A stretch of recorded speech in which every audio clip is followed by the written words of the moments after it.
Bonjour ladies and gentlemen et nouveaux visiteurs sur la chaîne YouTube. Ici Mr. Flamingo et bienvenue pour une nouvelle vidéo critique. Aujourd'hui, c'est le moment de parler de Spider-Man Far From Home. Le film se passe pendant les vacances d'été et Peter et son groupe vont en Europe, à différents endroits d'Europe, pendant, je sais pas exactement c'était pendant combien de temps, ces vacances-là.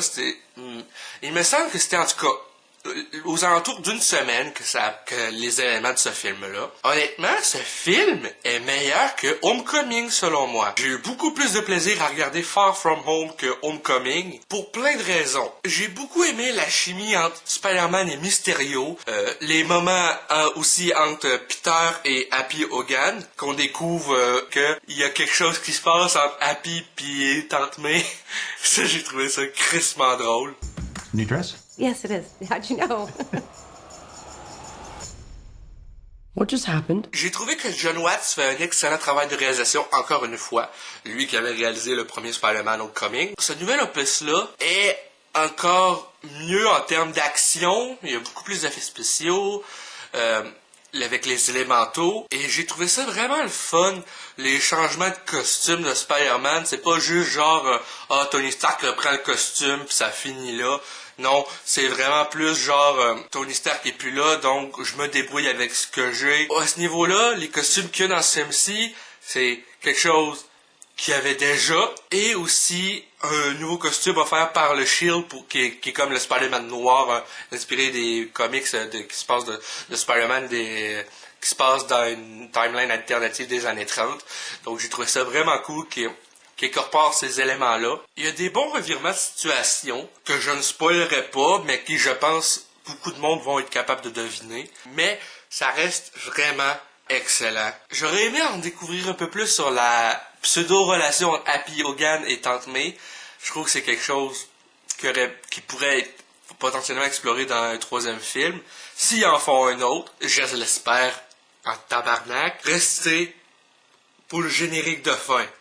Il y a 2 scènes, dont quelque chose, la première scène, qui laisse présager quelque chose de gros pour la suite. Donc, s'ils font une suite, ça risque vraiment d'être quelque chose d'énorme. J'ose pas imaginer ce que ça peut être. J'ai déjà une petite idée de ce que moi je ferais avec la licence de Spider-Man dans le MCU, avec la suite. Mais ça reste à Hollywood de voir Marvel puis Sony. C'est entre leurs mains. C'était tellement divertissant comme film. Il y a peut-être moins d'action que dans le premier, oui. Mais il y a tellement plus de déroulement qui se passe. Tu vois vraiment, un peu comme Spider-Man PS4, tu vois vraiment les dessous de la double vie de Peter Parker entre sa vie à lui d'adolescent dans ce film et les gros problèmes qu'il fait face pendant ses vacances d'été. Tandis que, oui, dans le jeu Spider-Man PS4, il est relativement plus vieux, il a 23 au lieu de 16, mais ça reste que il y a une job avec Otto Octavius. En même temps, il y a une grosse menace qui plane sur New York depuis qu'il a arrêté Fisk. Donc, c'est vraiment l'alternance comme ça entre vie professionnelle, travail et vie personnelle, super-héros. J'ai vraiment aimé ce qui a été exploré dans ce film. Ça a été exploré, je trouve, davantage que dans Homecoming, et j'ai vraiment hâte pour la suite. Donc, ça va être tout pour cette vidéo critique de Spider-Man Far From Home. J'espère que ça vous a plu. Si c'est le cas, n'hésitez pas à me le dire dans les commentaires, à laisser un petit like, ça fait toujours plaisir, et un abonnement à ma chaîne pour de nouvelles vidéos chaque semaine. Sur ce, à la prochaine les cocos.